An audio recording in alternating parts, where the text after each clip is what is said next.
അസ്സലാമു അലൈക്കും വറഹ്മത്തുള്ളാഹി വബറകാതുഹു. നൗസുവിൻ്റെ കുരു പൊട്ടലെടുത്തിട്ടോ.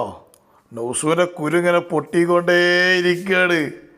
കേരള യാത്ര തുടർന്ന് മലപ്പുറം ജില്ലയിലെത്തി നോക്കുമ്പോൾ സുബ്ഹാന ജല്ല ജലാലു വല്ലാത്ത അരീക്കോടൊന്നും നിൽക്കാൻ തലല്ലേ കൈമാരെ. ഞാൻ ഇപ്പം ഇന്ന് അവിടെ നിന്ന് പോയി. നമ്മളെ യൂട്യൂബിൽ എന്ത് ചെയ്യാ, നമുക്കൊരു ലൈവ് ഇടാന്ന് വിചാരിച്ച് കണ്ടൊന്ന് ലൈവിന് നെക്കി നോക്കുമ്പോൾ നെറ്റ് എങ്ങാനൊരു തൊഴിൽ വരുന്നില്ല. അപ്പം ഞാൻ അങ്ങനെ അന്വേഷിച്ചു, എന്താ ഇപ്പോൾ ഇത് നെറ്റ് വരാത്തതെന്ന് അന്വേഷിച്ച് നോക്കുമ്പോൾ ജനം കൂടിയതിൻ്റെ പേരിൽ ടവർ വലിക്കാത്തോണ്ട് അതിനെ എന്താ ചെയ്യാം. ഇരിക്കാനവിടെ തലല്ല, നിൽക്കാൻ. കാരണം അത്ര ഗ്രൗണ്ടൊക്കെ നിറഞ്ഞ് കവിഞ്ഞ് ബസ് സ്റ്റാൻഡിൻ്റെ അടുക്ക് എത്തിക്കണ ജനങ്ങളെ, അത്ര ജനം. എന്താണ് വല്ലാത്തൊരു അത്ഭുതകരമായ സമ്മേളനം തന്നെ കേട്ടോ.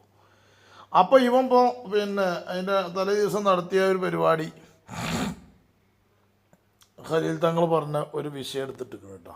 നമുക്ക് അന്ന് കേട്ട് നോക്കുക. ന്യൂസ് ഒന്ന് പറഞ്ഞ യാത്രയിൽ എ.പി. അബൂബക്കർ മുസ്ലിയാരെ കുറിച്ച് ഉപനായകരിൽപ്പെട്ട ഒരാൾ പറഞ്ഞതെന്താ അറിയും? അദ്ദേഹത്തെ സംബന്ധിച്ച് ഇപ്പോൾ പറഞ്ഞതൊന്നും പോരാതാണ്. അബുൽ ഐത്താം എന്ന് ചിലർ പറയും, അത് പോരാ. ചിലർ അബുൽ മസാക്കീൻ എന്ന് പറയും, അതൊന്നും പോരാ. എന്റെ അഭിപ്രായത്തിൽ അബുൽ അനാം എന്ന് പറയണം എന്നാണ്. അൽഹംദുലില്ലാഹ്, അത് ഖലീൽ തങ്ങൾ പാപ്പാന്റെ അഭിപ്രായത്തിൽ അബുൽ അനാം എന്ന് പറയണമെന്നായി. പക്ഷെ ഒരു കാര്യമുണ്ട്, ഏതായാലും നമ്മൾ ശ്രദ്ധിക്കുന്നതിനേക്കാൾ സുൽത്താനുൽ ഉലമന്റെ മക്കൾ ശ്രദ്ധിക്കുന്നതിനേക്കാൾ, അതുപോലെ തന്നെ മൗലാന പേരോട് ഉസ്താദിൻ്റെ കുട്ടികൾ ശ്രദ്ധിക്കുന്നതിനേക്കാൾ, അതുപോലെ തന്നെ ഖലീൽ തങ്ങൾ പാപ്പയുടെ കുട്ടികൾ ശ്രദ്ധിക്കുന്നതിനേക്കാൾ, പൊന്മൾ ഉസ്താദിൻ്റെ കുട്ടികൾ ശ്രദ്ധിക്കുന്നതിനേക്കാൾ, അഥവാ നമ്മൾ ശ്രദ്ധിക്കുന്നതിനേക്കാൾ ഏറ്റവും കൂടുതൽ വട്ടൂരിയായ ബുഹ്താനി നല്ലോണം ശ്രദ്ധിക്കുന്നുണ്ട്. നമ്മളെ പരിപാടി നല്ലോണം ശ്രദ്ധിക്കുന്നുണ്ട്. മോനെ നല്ലോണം ശ്രദ്ധിച്ചോ എന്ന് അരീക്കോടൊക്കെ വന്നിട്ട്, എന്താണെടാ അവിടുത്തെ ഒരു പരിപാടി എന്നോട് പറയാ എൻ്റെ മോനെ. ഔ ഔ ഔ ഔ നാളെ എനിക്കവിടെ പരിപാടി ഉണ്ടല്ലേ. ആ പേരൻ്റെ ആൾക്കാർക്ക് ഒരു 10,000 റുപ്യെങ്കിലും കൊടുത്താളാ. ഐറ്റങ്ങൾക്ക് കൊടുത്തെങ്കിൽ ഇപ്പോൾ ഐറ്റങ്ങൾ സമ്മതിക്കുള്ളൂ അവിടെ പരിപാടി നടത്താൻ. എന്നാളിപ്പോൾ ആരോടെ ചോദിച്ചു, അതിനെ കണ്ടപ്പോൾ, നിങ്ങളെന്തിനാ അയ്യാതി വരവരാതിയൊക്കെ ഈ പരിപാടി നടക്കാനൊക്കെ ഈ സ്ഥലം കൊടുക്കണമെന്ന് വെച്ചപ്പോൾ അയാളെടുത്തേക്ക് പറഞ്ഞേ, അത് പറഞ്ഞിട്ട് കാര്യമല്ല ഉസ്താദെ. കാരണം എന്താണെന്ന് വെച്ചാൽ നമുക്കിപ്പോൾ 2 മണിക്കൂറിന് 15,000 റുപ്യ തരാം, 10,000 റുപ്യ തരാറുണ്ട്. അപ്പോൾ നമുക്ക് കൊടുത്ത ഓലിഞ്ഞ് അവിടെ എന്താ നടത്തിക്കോട്ടെ, നമുക്കെന്താ പറഞ്ഞ പോലെ തന്നെ. 2 മണിക്കൂറിന് ഇപ്പോൾ ആ പറമ്പൊന്ന് തരുമോ 10,000 റുപ്യ തരാന്നാൽ നല്ല സുഖമല്ലേ. 2 മണിക്കൂറല്ലേ ഉള്ളൂ. അവിടെല്ലാം കാടും ബോർഡൊക്കെ പാടൊക്കെ ഒന്ന് വെട്ടി എന്നാക്കും ചെയ്തോളൂ, പിന്നെ ആരും കൊടുക്കുമല്ലോ. അതാണല്ലോ, അങ്ങനെയാണ് വാടകയ്ക്ക് എടുക്കുകയാണ്. അപ്പോൾ വാടകയ്ക്ക് എടുത്താണ് അതൊന്നും കുഴപ്പമില്ല. എങ്ങനെ വാടകയ്ക്ക് എടുക്കുക, എങ്ങനെ എടുത്താലും പാടില്ല. നാളെ എങ്ങനെയെങ്കിലും പരിപാടി കരിക്കൂടെ നടത്തണം, എന്തെങ്കിലും പറഞ്ഞേക്കണോ നോക്കയില്ലേ. ഞാൻ അപ്പോൾ കുറേ നോക്കി, എനിക്കൊന്നും കിട്ടിയിട്ടില്ല. ഇനി എൻ്റെ അടുത്തുനിന്ന് കിട്ടിയിട്ട് വേണം നമുക്ക്. അങ്ങനെ നമ്മൾ കുറേ ശ്രദ്ധിച്ച് നോക്കി, ഒന്നും കിട്ടിയിട്ടില്ല. അതല്ലെങ്കിൽ ഇങ്ങനെ ഒന്നുണ്ട്, എ.പി. ഉസ്താദ് പ്രസംഗിച്ചു കൊടുത്തൊരു വാക്ക് പറഞ്ഞിട്ടുണ്ട്. എന്താ വെച്ചാൽ, എന്നെ ആദ്യം ഇങ്ങോട്ട് പറഞ്ഞുകാണ്ട് ഇവർ വിട്ടുകാണ്ട് ഇനി ഒരു കൈകാര്യം ചെയ്യാക്കാരെന്ന് അങ്ങനെ എന്തോ ഒരു വാക്ക് അവിടെ പറഞ്ഞിരിക്കണ് ഉസ്താദ്. എന്നാൽ ഇനി അതെങ്കിലും അതെടുത്തിട്ടാലും മതി.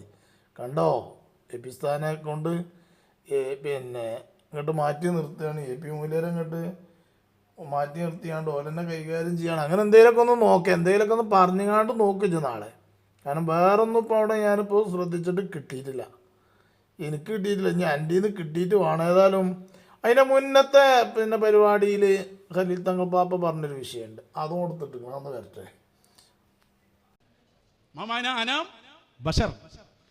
മനുഷ്യ കുലത്തിന്റെ പിതാവ്. ഞാൻ വിചാരിച്ചു 2 ആദനെ പറ്റി വന്നു. ഇജങ്ങനെ കരുതിയിട്ടില്ലെങ്കിലേ അത്ഭുതമുള്ളൂ. കരുതിയില്ലേ 2 പേറ്റ വന്നോന്നുള്ളത്. അത് കരുതു അത് ബുഹ്താനിയാണെന്ന് വെച്ചാൽ കരുതൂല. ബുഹ്താനിനെ പറ്റിയിട്ടാ പറഞ്ഞെന്ന് വെച്ചാൽ കരുതൂല. അത് എ.പി. ഉസ്താദിനെ കൊണ്ട് കരുതും. ആദം നബി അലൈഹി സ്വലാമല്ലേ അബുൽ അനാം. അയ്യോ, ഓൻ്റെ ഇളിയൊക്കെ നിങ്ങൾ ഓൻ്റെ ഇളി കണ്ടാക്കരുത്. ഓന് ഭയങ്കര കിതാബിയാണ്. അബുൽ ബഷർ അബുൽ ബഷറിന്റെ പര്യായ പദമാണ് അബുൽ അനാം. ഈ പറഞ്ഞ അനാമിൽ ബഷറിൽ അബുൽ അനാം എല്ലാ മനുഷ്യരുടെയും പിതാവ് എന്നതിൽ ആ അനാമിൽ ആരുണ്ട്? മുഹമ്മദുർ റസൂലുള്ളാഹ്. അല്ലെ, ജസദിയായ പിതാവാണല്ലോ. അപ്പൊ നിങ്ങൾക്ക് എന്തോ നിങ്ങൾ നോക്കി, നിങ്ങൾ ലോകത്തിന്റെ ഈ അണ്ഡകടാഹത്തിന്റെ തുടക്കം മുതൽ ആദം നബി വരെയുള്ള സർവ്വ മനുഷ്യർക്കും അബായി വന്ന ആളാണത്രേ ഇന്ന് ജീവിച്ചിരിക്കുന്ന ആനക്കാമ്പോയിൽ അബൂബക്കർ മുസ്ലിയാർ. ആനക്കാമ്പോയിൽ അബൂബക്കർ മുസ്ലിയാർ കരുതിയ ആളല്ല മോനെ, അതെൻ്റെ കോമാടനല്ല. മനസ്സിലായ എനിക്ക്? അതെൻ്റെ കോമാടനല്ല, ബാവാണ്ടിയല്ല, ബീരാണ്ടിയല്ല, ഇവരൊന്നുമല്ല. അതൊരു മുത്ത് മാണിക്കല്ലന്നെ, അബുൽ അനാം. ഞാനും പറയുന്നു അബുൽ അനാം. ഖലീൽ തങ്ങൾ പാപ്പ പറഞ്ഞ അഭിപ്രായം എനിക്കുണ്ട്, അബുൽ അനാം. മാഷാ അല്ലാഹ്. നോക്കാം നമുക്ക് അബുൽ അനാം എന്നുള്ളത് മൊത്തത്തിൽ എല്ലാവരും പാടെ കൂടിയിട്ടൊരു പേരാണോ, അതല്ല ഖലീൽ തങ്ങൾ പാപ്പാൻ്റെ അഭിപ്രായമായിട്ട് പറഞ്ഞതാണോ, അതും നമുക്കൊന്ന് കേൾക്കാമല്ലോ. എങ്ങനെയുണ്ട്? ഞാൻ വെറുതെ പറയല്ല, അയാൾ പറയുന്നത് കേട്ടോളൂ. ഒരു മുദ്രാവാക്യം അല്ല, വിശിഷ്യ നായകൻ സുൽത്താൻ ഉലമ കാന്തപുരം മുസ്താർ വിദേശ രാജ്യങ്ങളിൽ പല ഇന്റർനാഷണൽ കോൺഫറൻസിലും ചെല്ലുമ്പോൾ പലരും പലതാണ് വിളിക്കാറുള്ളത്. ചിലർ വിളിക്കും അബുൽ ഐത്താം എന്ന് വിളിക്കും, ചിലർ വിളിക്കും അബുൽ മസാക്കീൻ എന്ന് വിളിക്കും, ചിലർ വിളിക്കും അബുൽ അറാമിൽ എന്ന് വിളിക്കും, ചിലർ സുൽത്താൻ ഉലമെന്ന് വിളിക്കും, ചിലർ ഖമറുൽ ഉലമെന്ന് വിളിക്കും. എന്നാൽ ഈ വിരുന്നിൽ ഇഷ്ടപ്പെടുന്നത് അബുൽ അനാം, മനുഷ്യരുടെ പിതാവ്, മഹാനായ ശൈഖുനാ സുൽത്താനുൽ ഉലമ, ഏതെങ്കിലും ഒരു വിഭാഗത്തിന്റെ നേതാവല്ല. തങ്ങളെ ഉപനായകനാക്കി തരാൻ എന്നാലും ഉണ്ടാതിരിക്കും. ഉപനായകനാക്കി തരൊന്നും ഉണ്ടാതിരിക്കുന്നവരെ ജാരടാ, ജാരയിന് വിനായകനാക്കി തരാം ഉണ്ടാതിരിക്കുന്ന രജ്ജാര. ഇജ് ബുഹ്താനിയുടെ ത്വരീഖത്തിന്റെ ആളല്ലേ? ഇജന്റെ ബുഹ്താനി കോമാടൻ അബ്ദുള്ളാനോട് പറഞ്ഞോ, കോമാടൻ കുഞ്ഞൈമീനോട് പറഞ്ഞോ, കോമാടൻ പമ്പൈസിനോട് പറഞ്ഞോ? ഞങ്ങളെ തങ്ങളോട് പിന്നെ ആക്കിത്തരാ. നിങ്ങളൊന്നും ഉണ്ടാതിരിക്കുന്ന രജ്ജാര, ഇജന്റെ പണിയൊക്കെ എങ്ങായി? പേരോണ്ട് മറികടക്കണല്ലോ. അതിനാണ് ഈ കിടന്ന് ചാടി കളിക്കണത്. മാമാന അബുൽ അനാം പേരോടെ എവിടെ പോയിരിക്കാം? അത് ഇജും കുഞ്ഞേമും പമ്പൈസും പറയണ മാതിരിയല്ല. പേരോട് ഉസ്താവും ഖലീൽ തങ്ങൾ പാപ്പിയും അവരൊരു വിഷയം പറയുമ്പോൾ ആ വിഷയം ഡിസ്കസ് ചെയ്തിട്ട് തന്നെ പറയുള്ളൂ. മനസ്സിലായ എനിക്ക്? ഇജ ഏതെങ്കിലും ബൈക്ക് പോവുക, കുഞ്ഞേമ്പത് ഏതെങ്കിലും ബൈക്ക് പോവുക, പമ്പൈസ് ഏതെങ്കിലും ബൈക്ക് പോവുക, അതല്ല ഞങ്ങളുടെ പരിപാടി. ഇജെന്താ മോനെ അനാം എന്ന് പറഞ്ഞ മനുഷ്യനല്ലേ? ഇപ്പം മോനെ എന്ന് വിളിക്കണേ ഖലീൽ തങ്ങൾ. ഇപ്പം എൻ്റെ ബാപ്പാനെ അങ്ങനെ തന്നെ കാര്യം വിളിക്കണത്. ഇപ്പം എൻ്റെ ബാപ്പാനെ അങ്ങനെ തന്നെ. ഒരു നല്ലൊരു ജന്മം ഈ ചങ്ങായിക്കുണ്ടായിട്ടില്ലേക്കും. ഒരു ഹലാലായൊരു ജന്മം, നല്ലൊരു ജന്മം ഉണ്ടല്ലേ. മനുഷ്യന്മാർ ഏതോ ഗ്രഹണം പിടിച്ച നേരത്താണ് ഇവനെ പെറ്റിക്കണത്. അത് സൂര്യഗ്രഹണം, ഇനി ചന്ദ്രഗ്രഹണമാണാവോ, ഏതോ ഒരു ഗ്രഹണം പിടിച്ച നേരത്താണ് ഇവനെ പെറ്റിക്കണത്. ഖലീൽ തങ്ങളോടാ മോനെ എന്ന് വിളിച്ചത്. അപ്പോൾ എൻ്റെ വാപ്പാനും ഉമ്മാനെയൊക്കെ ഈ കോലത്തിൽ ഇങ്ങനത്തെ കാര്യം വിളിച്ചത്. കാരണം ഉസ്താദ്മാരൊക്കെ ഇങ്ങനെ വിളിച്ചതെങ്കിൽ മനുഷ്യകുലത്തിന്റെ പിതാവാകണമെങ്കിൽ ഇയാൾ ആദം നബിയായി വരണ്ടേ? ഇവിടെ എടാ ചെങ്ങായി, ഖലീൽ തങ്ങൾ പാപ്പ അബുൽ അനാം എന്ന് പറഞ്ഞ് വിശദീകരിക്കേണ്ട ഇജ്ജല്ല. അത് ഇജ്ജല്ല വിശദീകരിക്കേണ്ടത്, ഞങ്ങൾ വിശദീകരിക്കും. ഖലീൽ തങ്ങൾ പാപ്പ ആ പേരോട് ഉസ്താദൊക്കെ പറഞ്ഞ് ഞങ്ങൾ വിശദീകരിക്കും. അതെന്താന്നുള്ളത് ഇജ്ജല്ല വിശദീകരിക്കേണ്ടത്.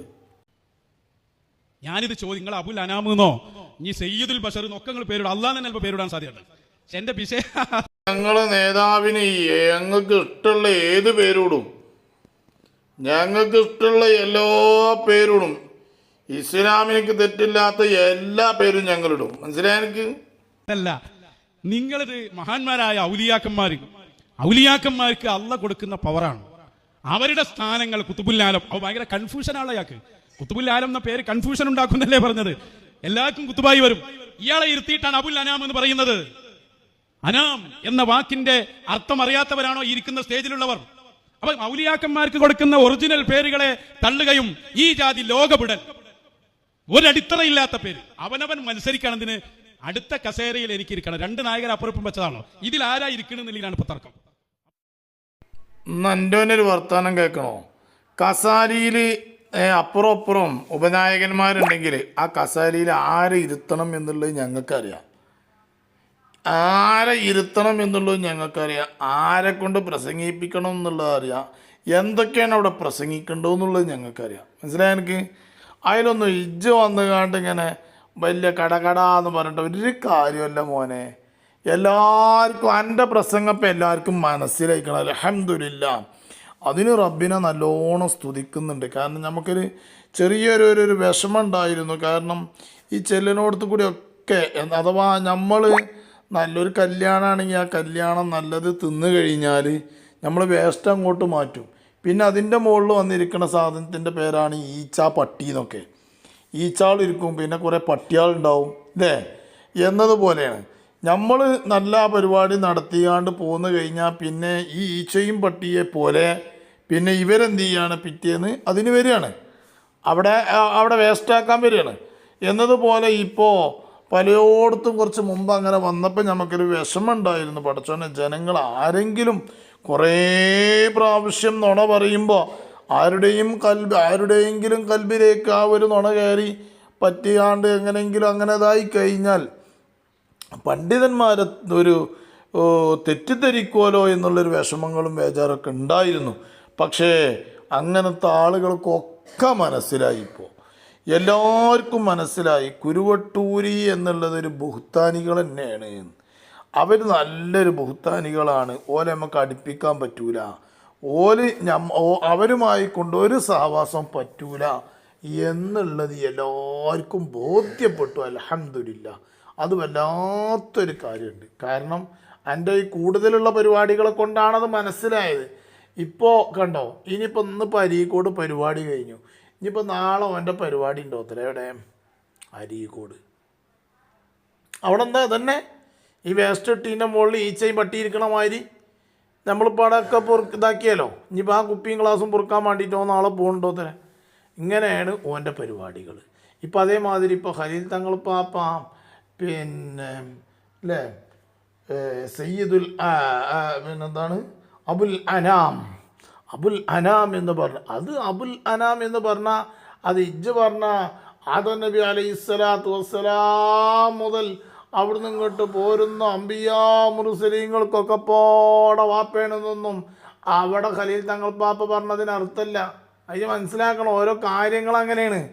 അത് പലയിടത്തുണ്ടല്ലോ. നമ്മളിപ്പോൾ ഒരു ഹോട്ടലിൽ കയറുമ്പോൾ പേരോട് ഉസ്താദ് എന്നാൾ പറഞ്ഞതുപോലെ അവിടെ പേരോട് ഉസ്താദ് എന്നാൾ പറഞ്ഞില്ലേ, ഹോട്ടലിൽ കയറിയാണ്ട് ചായ വേണമെന്ന് പറഞ്ഞാൽ കേസിയറിൽ ഇരിക്കുന്ന ആളോട് ചായ വേണമെന്ന് പറഞ്ഞാൽ ആ ചായ വേണം എന്ന് പറഞ്ഞതിൻ്റെ ഒരർത്ഥമുണ്ട്. അയാൾ എന്നിട്ട് പിന്നെ നമ്മൾ അങ്ങോട്ട് ഉള്ളിലേക്ക് ഇരുന്നാൽ അവിടെ ചായ വേണം എന്ന് പറഞ്ഞാൽ അതിനൊരർത്ഥമുണ്ട്. പിന്നെ ചായ സപ്ലൈ ചെയ്യുന്ന ആളോട് ചായ വേണം എന്ന് പറഞ്ഞാൽ ഒരർത്ഥമുണ്ട്. ആ സപ്ലൈക്കാരൻ ചായ ഉണ്ടാക്കുന്ന ആളോട് പോയിട്ട് ചായ വേണം എന്ന് പറഞ്ഞാൽ അതിനർത്ഥമുണ്ട് അല്ലേ. അങ്ങനെ പല കാര്യങ്ങളുണ്ട്. ഇതൊക്കെ നമുക്ക് അതൊന്നും എനിക്ക് അറിയായിട്ടല്ല. അപ്പോൾ പിന്നെ കുറേയൊക്കെ മറന്നു പോയിട്ടുണ്ടാവും. കാരണം അങ്ങനെയൊക്കെ നടത്തിയതല്ലേ, അങ്ങനെയൊക്കെ നടത്തിയതാണല്ലോ. അപ്പോൾ അതൊക്കെ മറന്നു പോയിട്ടുണ്ടാവും. അതുകൊണ്ടായിരിക്കുമെന്ന് മനസ്സിലാക്കണേ. ഏതായാലും പിന്നെ ഇവന് എന്തൊക്കെയോ പറ്റിപ്പോയിട്ടുണ്ട്. ഇവനെന്തോ ഒരു സ്ട്രൈക്കോ തലക്ക് വന്നിട്ടുണ്ട് എന്നാണ് മനസ്സിലാണ്. അതുകൊണ്ട് ബുദ്ധി നഷ്ടപ്പെട്ടുക്കണമെന്നൊരു സംശയമുണ്ട്. നല്ലൊരു ചികിത്സ ഇവന് നടത്തുന്നത് നല്ലതായിരിക്കും ഔഷാദിന്. കാരണം ഈ പിന്നെ അങ്ങനെയാണ് കയറ് പൊട്ടിച്ച് കാണ്ട് ചാടിക്കഴിഞ്ഞാൽ ഒച്ചിമുളി ഉണ്ടാക്കി നടക്കണ മാതിരി നടക്കുക. ഇതുകൊണ്ടൊന്നും ജനങ്ങൾ സത്യം മനസ്സിലാക്കിയ സുന്നത്തമായത്തിൻ്റെ ആൾക്കാരൊന്നും എൻ്റെ ഒപ്പം കൂടില്ല. അത് കരുതണ്ട. അതിന് യാതൊരു ഒച്ചിമുളി ഉണ്ടാക്കിയിട്ട് യാതൊരു കാര്യമില്ല. ഇൻഷാ അള്ളാഹിൻ്റെ തൗഫീഖ് കൊണ്ട് സുന്നത്തമായത്ത് ഇവിടെ നിലനിൽക്കും. എന്താണ് അജാ എന്ന് കാണ്ടിന് ഇന്നലത്തെ പരിപാടി, എന്തായിരുന്നു ഇന്നത്തെ പരിപാടി? സുബ്ഹാന ജല്ല ജലാലു. അജാ പറഞ്ഞ ജബ്ബാറാജിയൊക്കെ ഉണ്ടായിരുന്നു കേട്ടോ. ജബ്ബാറാജിയൊക്കെ അവിടുന്ന് ഇങ്ങനെ പ്രസംഗിച്ചിട്ട് ആകെ ഭയങ്കര പ്രസംഗിച്ചിട്ട് എന്ത് കരുതിയത് അതല്ലേ